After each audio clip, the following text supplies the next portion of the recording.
नमस्कार दोस्तों, आज हम पढ़ने जा रहे हैं मॉडर्न हिस्ट्री। मॉडर्न हिस्ट्री में हम शुरुआत से शुरुआत कर रहे हैं। तो देखेंगे मॉडर्न हिस्ट्री में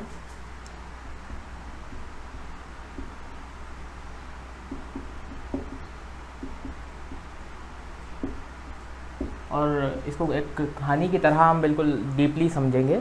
तो देखते हैं कि मॉडर्न हिस्ट्री की शुरुआत कहाँ से होती है। तो जब भी जो भी हमारी भारत के अंदर यूरोपीय कंपनी आई थी, यूरोपीय कंपनी जब आई थी तो वहीं से मॉडर्न हिस्ट्री की शुरुआत होती है। तो यूरोप कहाँ पर है, मैप के माध्यम से हम थोड़ा सा ओवरव्यू इसका कॉन्सेप्ट समझते हैं।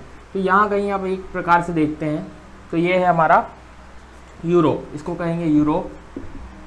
और ये हमारा जो एरिया है ये पूरा यहाँ पर, और ये यहाँ पर हमारा एक भारत है इस प्रकार से। तो ये हमारा है एशिया। तो ये यूरोपीय वासी जो थे वो यहाँ नीचे हम अफ्रीका बना देते हैं इस प्रकार से। तो ये यूरोप से जो भी कंपनियाँ हमारे भारत में व्यापार करने आई थी और फिर इन लोगों ने शासन करना चालू कर दिया था। तो शुरुआत में तो ये कंपनियाँ सिर्फ व्यापार करने आई थी और इन्होंने क्या करना चालू कर दिया था, इन्होंने शासन करना चालू कर दिया था। हमारे देश में क्या करता है, इन्हें मतलब अधिकार जमा लिया था। तो देखेंगे शुरुआत से तो हुआ क्या था कि इनका मुख्य उद्देश्य क्या था। सब शुरुआत में इनको किस प्रकार की परिस्थितियाँ पड़ी जो कि ये भारत आए। तो पहली बात तो ये कि ये सिर्फ शुरुआत में ये सब आए थे, जो भी आए थे। तो ये कौन कौन से देश आए थे मैं आपको बता देता हूँ कि व्यापार करने के उद्देश्य से कौन कौन से देश आए थे यूरोप से। यूरोप में भी यूरोप कोई एक देश नहीं है, यूरोप एक मतलब महाद्वीप है और यहाँ पर तकरीबन 40 से ज़्यादा देश निवास करते हैं। यहाँ पर 40 से ज़्यादा देश हैं। तो देखते हैं कि ये सिर्फ किस उद्देश्य से आए थे, व्यापार करने के उद्देश्य से। कि यहाँ पर क्या है कि हमारे भारत में कुछ मसाले, चीनी मिट्टी, नील, जड़ी बूटी आदि से ये अपने देश में ले जाते और वहाँ आके बेचते, तो इनको मुनाफा होता। तो इस उद्देश्य से क्या है, ये व्यापार करने के उद्देश्य से आए थे। फिर ये इन्होंने हमारे भारत की स्थिति देखकर यहाँ पर फिर हम अपने कदमों को मतलब अपने पैरों को जमाना शुरू कर दिया और फिर ये शासन करने लगे। तो पहले शुरुआत की बात थी कि सबसे पहला जो हमारा देश था, जो हमारा देश जो यूरोप से जो भारत में आया था, तो वो था हमारा पुर्तगाल। ठीक है। दूसरे नंबर आए थे हमारे डच। तीसरे नंबर आए थे हमारे अंग्रेज।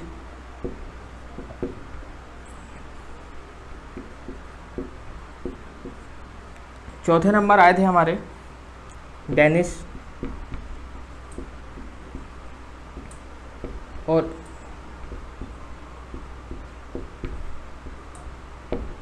पांचवें नंबर पे आए थे हमारे फ्रांसीसी। तो देखते हैं कि सबसे पहले क्या हुआ कि शुरुआत में क्या हुआ कि ये व्यापार करने के उद्देश्य आए थे, मैंने आपको बताया। और ये कौन सा देश आया था, ये आया था पुर्तगाल। ठीक है, मैंने आपको बताया यहाँ कहीं पड़ता है। मैं डीपली एक बार एक मैप में आपको बता दूंगा, आप मुझे कमेंट कर दीजिएगा कि सर आप ये सारे मैप समझा दीजिए। मैप की क्लास हम अलग से ले लेंगे और इसमें भी मैं आपको एक बार लास्ट में वर्ल्ड मैप बता दूंगा। ठीक है ना। तो सबसे पहले पुर्तगाल आया। ठीक है भाई, किस उद्देश्य से आया, व्यापार करने के उद्देश्य से। तो व्यापार क्या पहले जो ये लोग जो जड़ी बूटियाँ और मसाले और वस्त्र वगैरह जो हमारे रेशम, ये हमारे देश से लेकर व्यापार के लिए लेकर गए हैं, तो क्या ये पहले इन्हें भारत से उपलब्ध नहीं होती थी ये चीज़ें पहले से हो रही हैं। मतलब इन लोग को, यूरोपीय वासियों को ये चीज़ें पहले से उपलब्ध हो रही हैं। किस प्रकार से उपलब्ध हो रही हैं कि बीच में जो एकाधिकार, मतलब बीच में जो व्यापार कर रहे हैं वो कौन है, अरबवासी हैं। कौन है, अरबवासी। तो ये अरबवासी हैं, अरबवासी जो कि क्या है, भारत से मतलब जो वस्तु है वो लेते हैं और अपना मुनाफा कमा के किन्हें, यूरोप वासियों को बेचते हैं।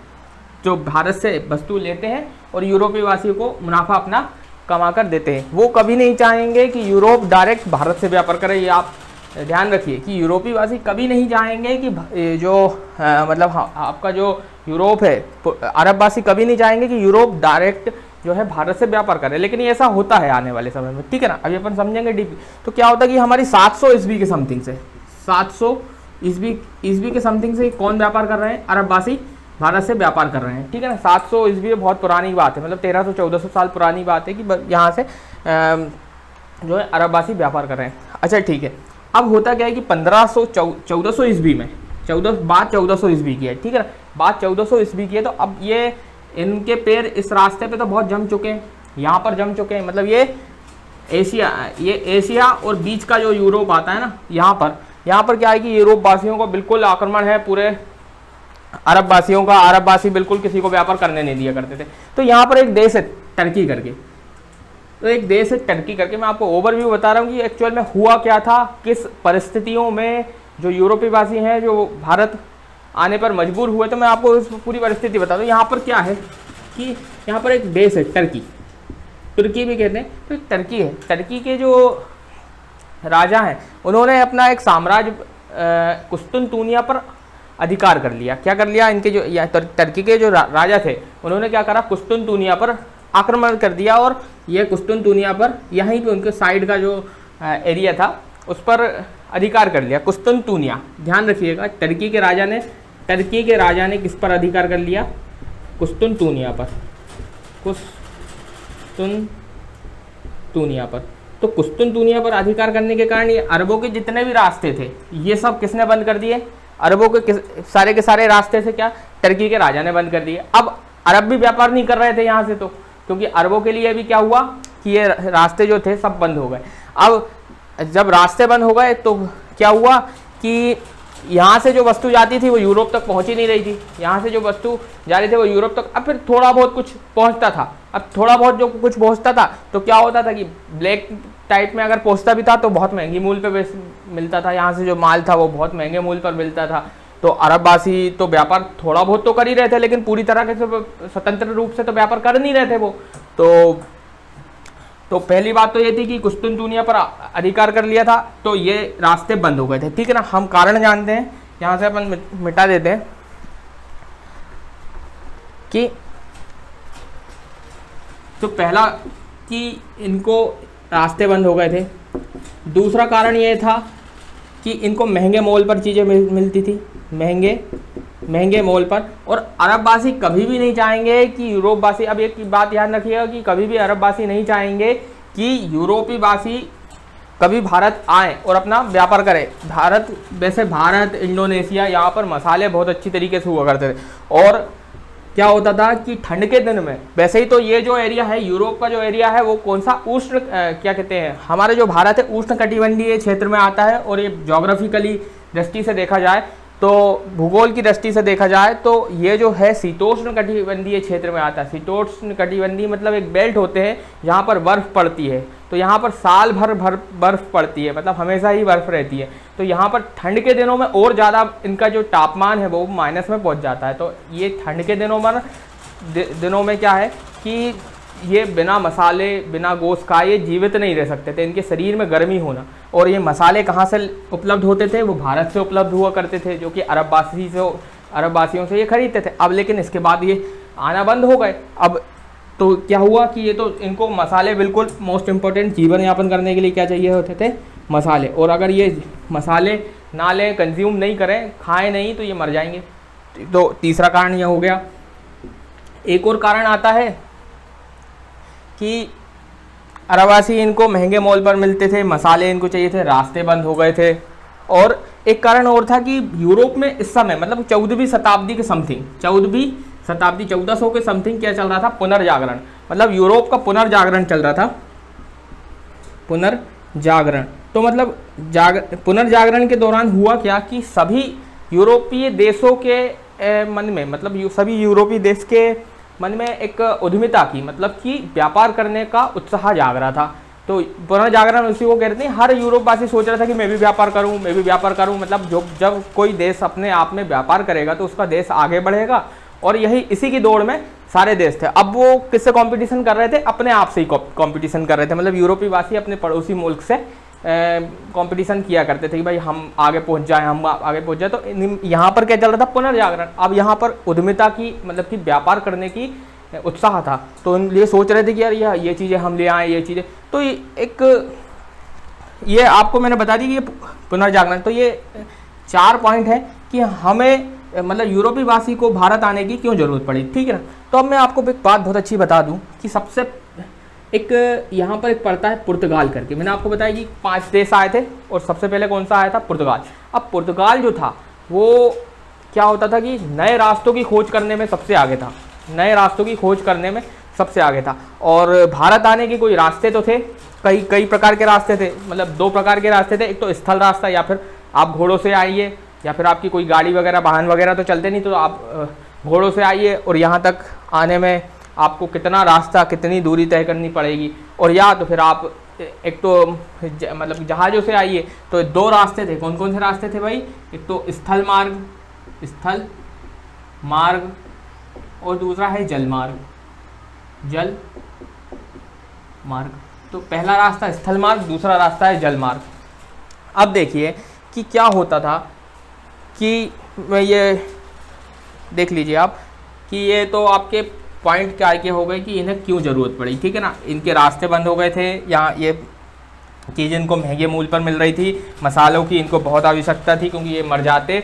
और दूसरा पुनर्जागरण चल रहा था, इसलिए इनको व्यापार तो करना ही था, ठीक है ना। ये व्यापार की दृष्टि से अब थोड़ा सा अपन मिटा देते हैं और थोड़ा सा समझते हैं कि ये रास्तों के बारे में समझ रहे हैं ना। और ये टर्की ने कुस्तुनतुनिया पर आक्रमण किया था, इसलिए ये रास्ते ये अरबों के लिए भी बंद हो गए थे और सभी के लिए बंद हो गए थे, ठीक है ना। तो मैं आपको बता दूं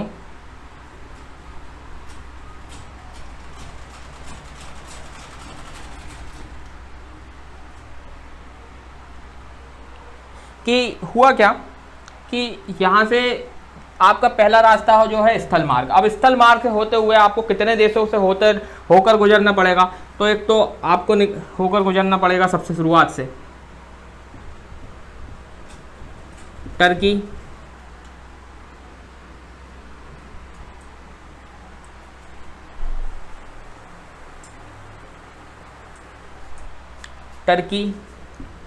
फारस,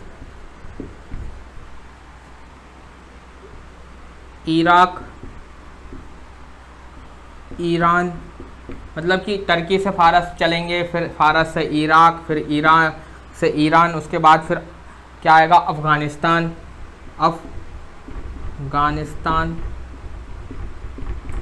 उसके बाद फिर आएगा आपका भारत। सोचिए आप, मतलब ये व्यापार करने के लिए इतने देशों से होकर इन्हें गुजरना पड़ेगा। अब आप देखिए कि इतने देशों में क्या होता था कि चलो ठीक है, फारस के राजा ने तो इन्हें बोल दिया ठीक है अब निकल जाओ, कोई सामान लेकर जा रहे हैं। इराक ने बोल दिया कि नहीं नहीं आप नहीं जा सकते, आपको हमें इतना कर देना पड़ेगा। फिर इन्होंने छोड़ दिया, इन्होंने बोल दिया नहीं नहीं आप हमें कर देना पड़ेगा। तो क्या होता था कि ये रास्ते तो बिल्कुल इनके लिए इम्पॉसिबल थे। अच्छा एक बात तो ये हो गई कि इनकी तानाशाही तो बहुत अलग ही थी कि इन्हें कर देना पड़ता और ये लाते कैसे इतने देशों के साथ कैसे। अब व्यापार तो इन्हें करना था। अब देखिए कि ये रास्ता आपका स्थल मार्ग में और क्या थे, बहुत बड़े बड़े दर्रे पड़ते थे। मतलब तो पहाड़ों के बीच में से जो निकलते हैं ना रास्ते, दर्रे पड़ते थे। पहाड़ों को मतलब बीचों में से रास्ते जो बनाए जाते हैं उनको दर्रे कहते हैं। तो कौन कौन से दर्रे पड़ते थे ये भी आपके एग्जाम में पूछे जाते हैं। तो आपका पड़ता था खैबर, कुर्रम, बोलन, गोमल, गोलन। मतलब इतने दर्रे पड़ते, ये अलग अलग देशों के बॉर्डरों पर आपके अलग अलग प्रकार के दर्रे पड़ते। और इन दर्रों से इनको अपने जो वाहन थे, मतलब वाहन का तात्पर्य है कि इनके जो रथ थे, इनके जो गाड़ी वगैरह थी, तो घोड़े वगैरह, तो इनमें से इनको निकालना पड़ता। इनमें से इनको क्या करना पड़ता? निकालना पड़ता सामान सहित। तो ये इनमें से ये तो ऑलरेडी ये तो मतलब कि पहाड़ों के बीच में से पहाड़ों को काट के बनाए गए हैं, ये तो दर्रे हैं और कुछ प्रकृति से बने।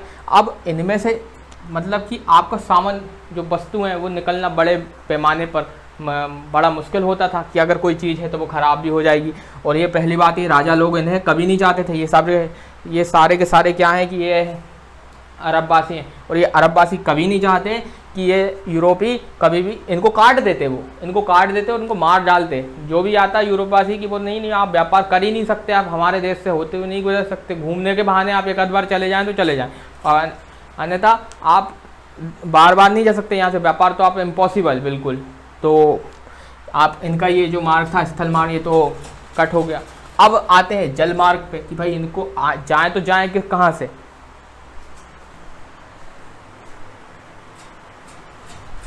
अब जाए तो जाए कहाँ से, तो अब इनके पास दूसरा ऑप्शन क्या है कि अब इनको जल मार्ग से जाना पड़ेगा, ठीक है ना। अब इनको क्या करना पड़ेगा, जल मार्ग से। अब जल मार्ग के भी दो रास्ते हैं, इनको मिटा दें।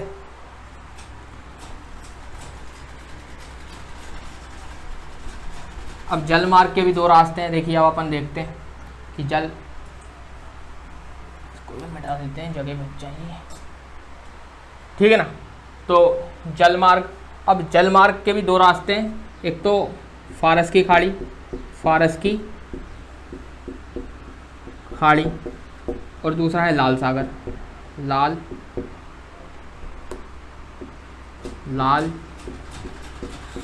सागर। अब लाल सागर पहला, फारस की खाड़ी, ये जल मार्ग है, क्या है, जल मार्ग। अब देखिए कि फारस की खाड़ी है और लाल सागर है, अब ये जो क्या है, जल मार्ग है। अब इन जल मार्गों से होकर मतलब कि ये जो फारस की खाड़ी है ये तो अरबों के बीच में यहाँ कहीं पड़ती है, अरबों के देश में पड़ती है, क्योंकि अरबवासी यहीं से तो व्यापार किया करते थे। अरबवासी यहीं से कई बार क्या होता था, अरबवासी यहीं से अपना व्यापार किया करते थे। तो यहाँ पर जो था कि वो कहाँ, किसका राज था, किसका आधिपत्य था, किसका आधिपत्य था, अरबों का क्या था, आधिपत्य था, शासन किसका था, अरबों का, फारस की खाड़ी। तो ये फारस की खाड़ी से अब ये नहीं गुजर सकते, ठीक है ना। अब दूसरा था इनका लाल सागर। अब लाल सागर जो था, लाल सागर में अधिकतर कोहरा, साल भर कोहरा जमा रहता था, क्योंकि यहाँ से अगर आप जहाज़ अपना लेकर जाएंगे तो कोहरे के कारण आपका जहाज़ कोहरों से, मतलब कि आपको रास्ता ही नहीं मिलेगा कि आपको जाना कहाँ है।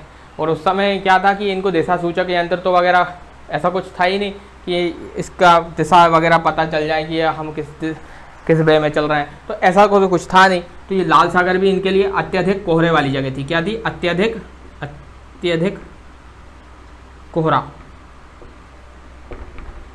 अत्यधिक कोहरे वाली जगह थी। अब देखिए तो ये दोनों रास्ते भी कट हो गए, ठीक है ना। ये सब रास्ते मध्यकालीन भारत में खोजे गए थे। कब खोजे गए थे, मध्यकालीन भारत में।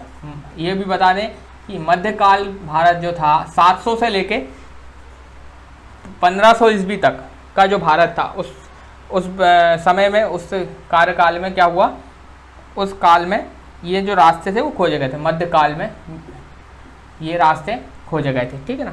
ये रास्ते जल मार्ग वाले खोजे गए थे। अब पुर्तगालियों के पास क्या है कि अब कोई रास्ता नहीं बचा। अब इनके पास एक ही रास्ता है कि भाई साहब आप अपना खुद का ये रास्ते खोजें। अब ये रास्ता तो स्थल मार्ग तो खोज नहीं सकते थे, अब इनके पास एक ही था कि भाई अपना खुद का जो है वो जल मार्ग खोजें।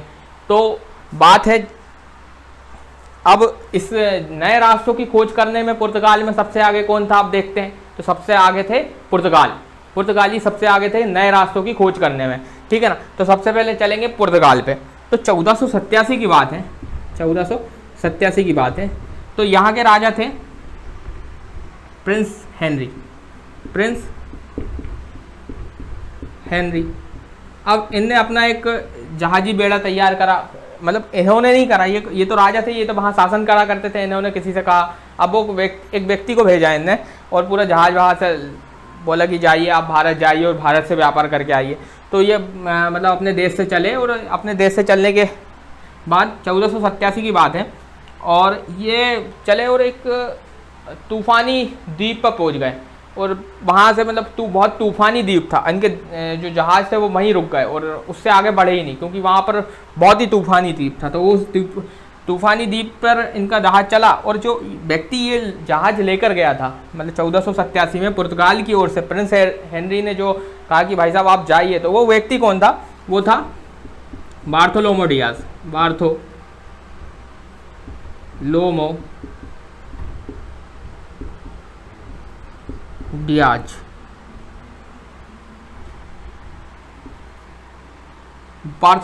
अब बार्थोलोमो डियाज व्यक्ति चला और इसका जहाज एक जगह जाके रुक गया, अफ्रीका के पास। ये अफ्रीका है आपका, ये अफ्रीका है, अफ्रीका महाद्वीप। अफ्रीका महाद्वीप के पास यहाँ कहीं एक तूफ़ानी, बिल्कुल एकदम तूफ़ानी द्वीप है। अब तूफ़ानी द्वीप में जाके इनके जहाज फंस गए। अब इनका क्या हुआ कि इन्होंने बोला नहीं भैया जहाज डूब जाएंगे, इतने हम तो मर जाएंगे इस चक्कर में। तो ये क्या हुआ कि इन लोगों ने क्या करा, अब वापस चले गए। अब 1487 में इनका जो मिशन था वो हो गया फेल। अब इनका मिशन क्या हो गया, फेल। अच्छा, पुर्तगालियों का जो पड़ोसी देश था, पुर्तगालियों का जो पड़ोसी देश था, इनकी एक देश से हमेशा अनबन चलती रहती थी, इनका कंपटीशन चलते रहता था। तो वो कौन था, स्पेन। यहीं पर पड़ता है, जस्ट ऊपर पड़ता है स्पेन। तो स्पेन के साथ इनकी बनती नहीं थी, स्पेन के साथ इनकी नहीं बनती थी, ठीक है ना। पुर्तगालियों के स्पेन के साथ नहीं बनती थी। तो पुर्तगाली ने बोला कि नहीं नहीं, भारत की खोज हम करेंगे। इनने बोला नहीं नहीं हम करेंगे। तो इनने 1487 में पहले अपना भेज दिया। अब स्पेन ने भी बोला नहीं नहीं अब हम भी भेजेंगे। तो इन्होंने भी अपना भेजा। तो बात है 1494 की, 1494 की, 1494 में इन्होंने भी अपना जहाजी बेड़ा तैयार करा, पूरा 4-5 जहाज होगा कि जाइए आप भारत की खोज करिए। तो ये भी, और इसका जो नेतृत्व, ये जहाजी बेड़े का जो नेतृत्व कर रहे थे वो कौन थे, क्रिस्टोफर कोलंबस।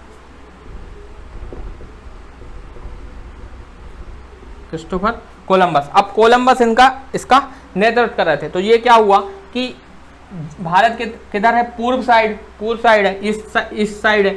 अब ये चले गए वेस्ट में, मतलब ये चले गए पश्चिम दिशा में चले गए। और क्रिस्टोफर कोलंबस ने किसकी खोज कर दी, अमेरिका की खोज कर दी। की अमेरिका की खोज कर दी।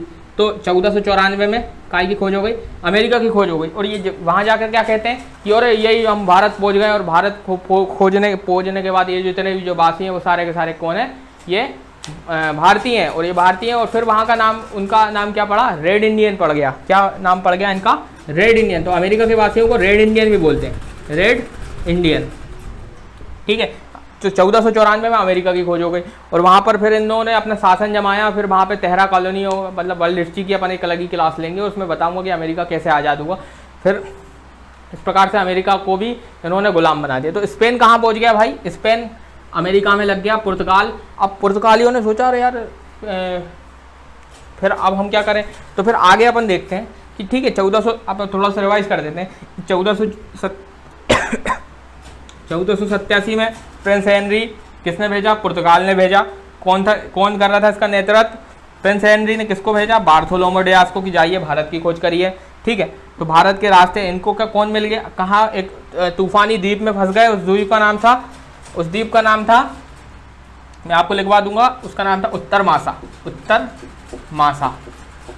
मासा द्वीप। अब ये तूफानी द्वीप था, अच्छी तरीके से मैं लिखवा दूंगा आपको चाहे तो 1487 में प्रिंस हेनरी ने भेजा बार्थोलोमो डियास को। बार्थोलोमो डियास गए और उत्तर महासागरीय तूफानी द्वीप में फंस गए और ये वापस लौट गए। फिर इनका जो कॉम्पिटिटर जो देश था स्पेन ने भी 1494 में इसी के 7 साल बाद किसको भेजा, क्रिस्टोफर कोलंबस को। इनको पूर्वी दिशा में जाना था और ये पहुँच कहाँ गए, पश्चिम दिशा में। और इन्होंने अमेरिका की खोज कर दी। तो इस प्रकार से क्या किया कि वहाँ पर जाके इन्होंने फिर अत्याचार करे, वहाँ पर गुलाम बनाया लोगों को, फिर अपना शासन किया। तो स्पेन वासियों ने, तो वहाँ पर वहाँ के वासियों को रेड इंडियन कहा पहली बात। तो इन्हें क्या करा, यहाँ यही इंडिया है भाई साहब, ये इनको क्या बोल दिया, रेड इंडियन बोल दिया, ठीक है ना। तो अब आगे देखते हैं कि यार अब फिर क्या होगा कि यार आगे 1494 की बात है कि इन्होंने तो अमेरिका की खोज कर दी। अब पुर्तगाल का जो दूसरा मिशन था,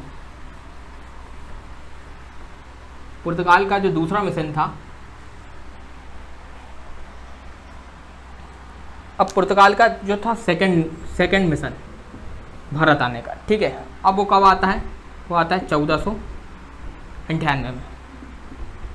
अब इनने फिर एक जहाजी बेड़ा अपना तैयार करा और उसमें इनके जो राजा थे प्रिंस हेनरी, इनको द नेविगेटर भी बोलते हैं, द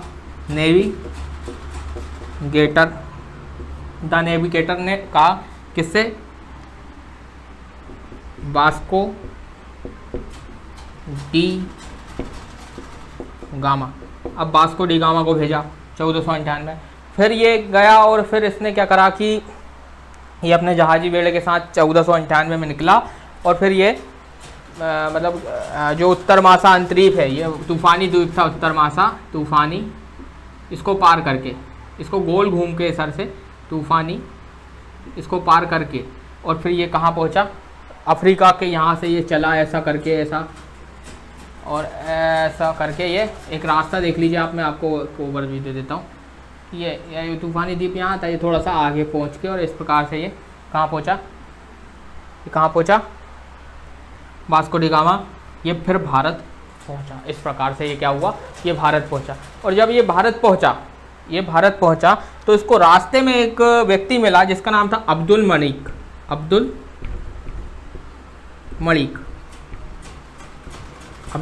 एक व्यक्ति मिला। ये गुजराती व्यक्ति था। कौन था, गुजराती व्यक्ति था, ठीक है।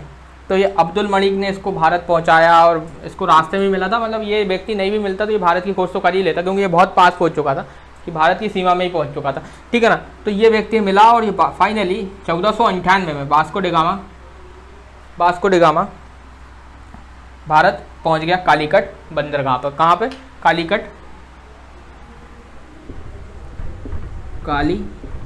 जो कि केरल में है। कहाँ है, केरल में। और वहाँ पर भी कौन से बंदरगाह में, इसको कप्पकडावू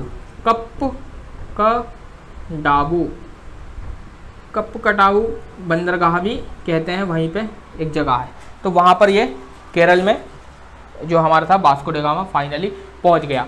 और वहाँ के फिर राजा मिले इसको, तो फिर इसके आगे की अपन ये कहानी, एक राजा मिले थे वहाँ पर और फिर इसका बहुत अच्छी तरीके से स्वागत हुआ। इसने बाकायदा मतलब इसका स्वागत हुआ और इसने व्यापार की बाकायदा जहाज भर के ले जाता है। तो इसके आगे की कहानी अपन आगे देखेंगे नेक्स्ट वीडियो में। ओके, जब तक के लिए थैंक यू, जय हिंद।